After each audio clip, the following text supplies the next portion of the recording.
Les gens autour faisaient semblant de ne pas la voir. C'était une de ces manières polies qui mettent mal à l'aise. Les commerçants faisaient semblant de ranger leurs pancartes. Les passants dissimulaient leur regard derrière leur téléphone portable. Elle était comme un mystère que personne ne comprenait, mais qui dérangeait par sa simple présence. Pour beaucoup de gens, l'idée qu'une femme noire puisse être luxueuse semblait encore très éloignée. Elle en était certaine. Il savait ce qui causait cela. Il savait qu'il mettait les gens mal à l'aise, mais il ne lui demandait pas s'il pouvait passer. Elle demandait de l'espace, et il lui en donnait. En réalité, c'était bien plus qu'un simple trajet jusqu'au bureau. Cette promenade était une façon de montrer qu'elle gagnait chaque jour. C'était une manière silencieuse de dire qu'elle ne se laisserait pas emporter par un monde qui, depuis son plus jeune âge, avait essayé de la mettre de côté. Delphine ne conduisait pas cette voiture pour montrer sa richesse. Elle la conduisait parce qu'elle en était capable. Elle avait travaillé dur pour en arriver là, parce qu'elle voulait que tous les habitants de la ville le voient et le sachent. Elle avait gagné, et elle allait gagner à nouveau, tous les jours, jusqu'à ce que le dernier regard incrédule accepte la vérité. Mais en elle, il y avait une fatigue invisible. C'était une personne qui avait déjà prouvé sa valeur à maintes reprises. Elle était encore confrontée à des épreuves à tout moment. Elle avait rapidement compris que pour gagner 2 fois, elle devait faire 3 fois plus. Que pour être respectée, elle devait être parfaite. La voiture était propre et brillante parce qu'elle ne voulait pas qu'il y ait le moindre problème. Ses vêtements étaient soignés parce que le moindre détail serait utilisé contre elle. Ses papiers étaient en ordre, ses factures payées et sa routine contrôlée jusqu'au bout. Il n'y avait pas de place pour l'erreur. La recherche de la perfection était sa façon de se protéger d'un monde qui voulait tant qu'elle échoue. Mais malgré tout cela, même en sachant que cela causait de l'inconfort, Delphine ne ralentissait pas. Ce jour-là, comme tant d'autres, elle gara sa Lamborghini dans la place réservée devant l'immeuble de verre où se trouvait son bureau. Elle mit ses lunettes de soleil et poussa un léger soupir. Ce n'était pas un soupir de soulagement, mais plutôt celui de quelqu'un qui se prépare. Elle comprenait qu'être elle-même, à cet endroit, avec ce corps et ce pouvoir, était un défi. Même si elle essayait de ne pas remarquer les regards hostiles, elle les sentait comme des couteaux invisibles sur sa peau. Sur le trottoir en face, une personne la regardait d'un air froid. Arthur, un homme à la posture ferme, bien habillé, mais avec un regard malicieux. Il l'avait déjà vu auparavant. Il sentait déjà ce malaise grandir dans sa poitrine. C'était quelque chose qu'il ne savait pas nommer, mais qu'il ne voulait pas accepter. Pour lui, la fierté de Delphine était comme une pierre dans sa chaussure qui grossissait chaque jour. Et à ce moment-là, alors qu'elle retournait à son bureau, il serra les poings avec force. Ce n'était pas seulement elle qu'il voyait, c'était ce qu'elle représentait. Une femme qui n'avait pas demandé la permission de réussir. Une femme noire qui avait une Lamborghini. C'était trop pour lui pour rester tranquille. Arthur avait toujours été un homme profond. Depuis son enfance, il avait appris à tout garder pour lui. Il semblait que le monde était une compétition où chacun essayait de ne pas montrer ses sentiments. Et il avait toujours gagné. Il n'avait jamais été du genre à se mettre en avant, ni à dire quand il se sentait inférieur. Il amplifiait, il avalait, puis il réfléchissait à la manière de se venger en silence. C'était le genre d'homme que les gens de la ville pensaient connaître. Il était sérieux, dur, avait des règles et était respecté par la police. Cependant, derrière ses vêtements bien repassés, sa coupe de cheveux soignée et son air autoritaire, se cachait un mélange d'émotions qui était sur le point de déraper. Ce chaudron avait un nom. Il s'appelait Delphine. Arthur ne savait pas vraiment quand elle avait commencé à le déranger. C'était peut-être le jour où il l'avait vue sortir de sa belle voiture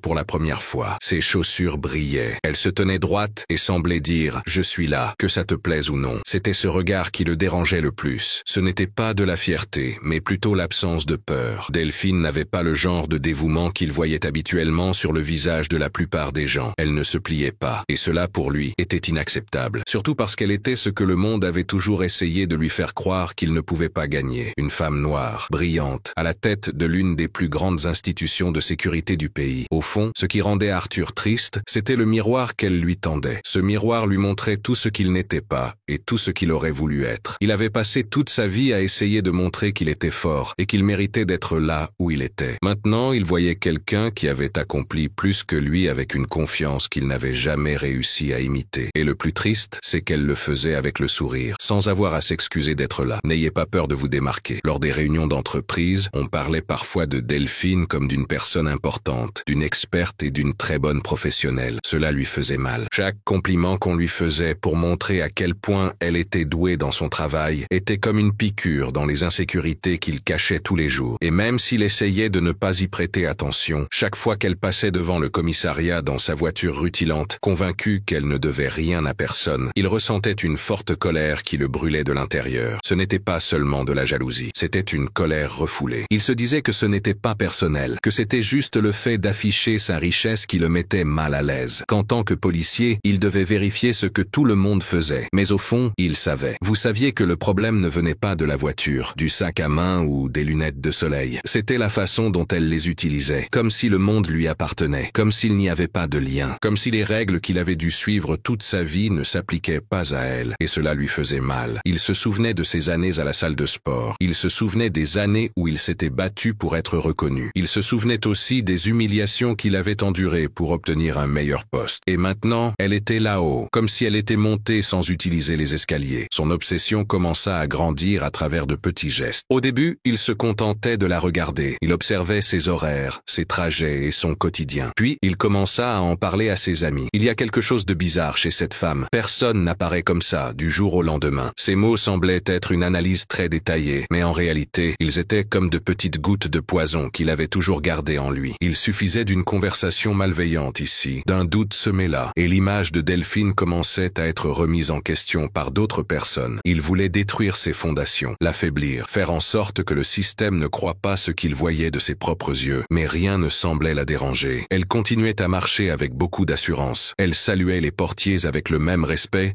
qu'elle avait lorsqu'elle s'adressait au ministre. Cela le troublait. Pour Arthur, avoir du pouvoir avait toujours été synonyme de fermeté et d'une certaine distance. Pas pour Delphine. Elle était facile d'approche, mais très difficile à vaincre. Elle était gentille, mais ne se laissait jamais dominer. Cela détruisait toutes ses idées sur la façon de gagner le respect. Quand il s'est rendu compte que le simple fait de dire du mal d'elle ne servait à rien, il a décidé qu'il devait être plus direct. Il a commencé à chercher dans les ordinateurs de la police la moindre petite erreur liée à son nom. Une amende oubliée, une taxe en retard, un document périmé. Mais il n'a rien trouvé. Delphine s'occupait de tous les détails. Parfait, inaccessible. Cela ne faisait qu'accroître sa frustration. C'était comme essayer de rayer un diamant avec les doigts. À ce moment-là, son esprit s'est mis à réfléchir tout seul. Avec le calme d'une partie d'échecs, il a tendu un piège. Un moyen de contrôler la circulation qui semblait normale. Une accusation sans fondement. Je garde le contrôle. Il ne s'agissait pas de justice. Il s'agissait de conduire et d'avoir le contrôle sur quelque chose. Rabaisser Delphine signifie l'empêcher de continuer à occuper un poste élevé ou important. Cela peut être fait pour plusieurs raisons. Souvent, cela se produit lorsque quelqu'un ne fait pas son travail comme il le devrait. Cela peut également se produire si la personne n'a pas un bon comportement. La rétrogradation peut affecter le travail et la vie de Delphine. C'est une décision qui doit être mûrement réfléchie. Renverser la situation, fissurer l'image solide qu'elle s'était forgée. Et en plus, il s'agissait de se prouver à lui-même qu'il n'était pas trop fort, qu'il pouvait encore gagner. Mais il ne savait pas à quel point son obsession l'empêchait d'utiliser son bon sens. Arthur, qui avait toujours été fier de se contrôler, se laissait emporter par des sentiments qu'il ne comprenait pas bien. Et le plus effrayant dans tout cela, c'est qu'il pensait faire ce qu'il fallait, que son intervention n'avait rien à voir avec des questions personnelles. Mais c'était le cas. C'était quelque chose de très intime. C'était le reflet de la société qu'il avait formée. Cette société lui avait appris que le pouvoir avait une couleur. Elle lui avait aussi montré que le succès avait une forme bien précise. Ainsi, les gens comme Delphine devaient rester à leur place. À ce moment-là, la ville était calme. Les bâtiments étaient toujours debout. Les sirènes retentissaient comme d'habitude. Mais quelque chose d'invisible était sur le point d'être déclenché. Quelque chose qui émanait du regard plein de rage d'un homme blessé dans son orgueil. C'était quelque chose qui allait bien au-delà d'une simple manière d'agir de la police. Le plan avait été élaboré en secret, comme un poison qui se forme lentement. Arthur avait passé plusieurs nuits à mémoriser les étapes. Ce n'était pas seulement de la colère, c'était un plan. Il avait décidé que le moment était venu d'agir. Delphine devait être remise à sa place, selon les mots qu'il n'aurait jamais eu le courage de prononcer à voix haute, mais qui résonnaient dans sa tête comme une pensée pleine de rage. Et pour cela, il devait être précis. Cacher les abus en utilisant le pouvoir comme justification. Utiliser l'uniforme pour cacher son manque de courage. C'était un coup planifié, pensé dans les moindres détails. Il a choisi un jour normal, une matinée avec un ciel dégagé,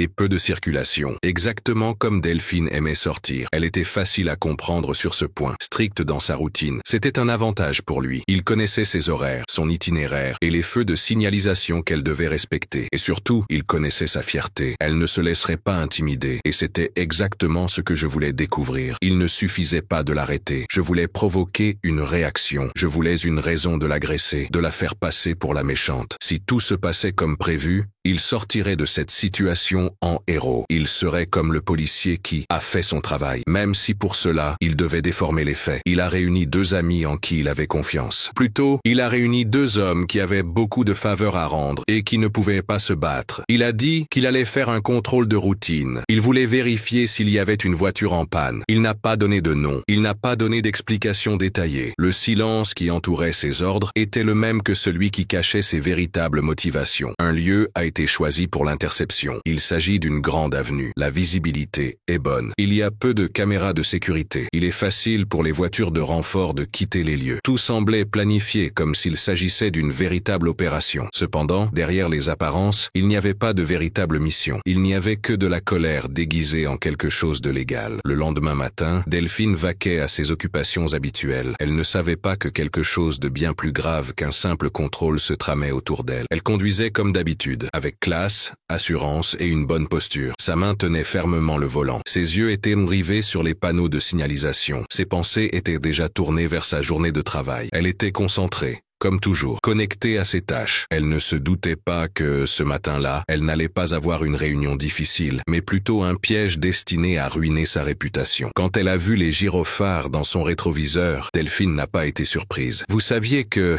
de temps en temps, il y a des gens qui passent par là. Ce qui a attiré son attention, c'est la façon dont la voiture de police suivait la sienne. La route était libre, mais la voiture de police est restée derrière pendant longtemps. Lorsque les gyrophares se sont allumés et qu'elle a entendu l'ordre de s'arrêter, elle a pris un air inquiet. Je n'avais rien fait de mal. Je n'avais commis aucune infraction. Pas de feu rouge, pas d'excès de vitesse. Malgré cela, elle s'est arrêtée. Il a ralenti et coupé le moteur. Elle était en train de rassembler ses papiers lorsqu'elle a remarqué qu'Arthur s'approchait. Il n'avait pas l'air d'être là pour une conversation ordinaire. Son visage avait une expression qu'elle ne comprenait pas. C'était un mélange de bonheur et de danger. Vous rouliez trop vite, et le système indique que votre voiture a des impôts en retard, dit-il d'un ton froid, comme s'il s'attendait déjà à cette question.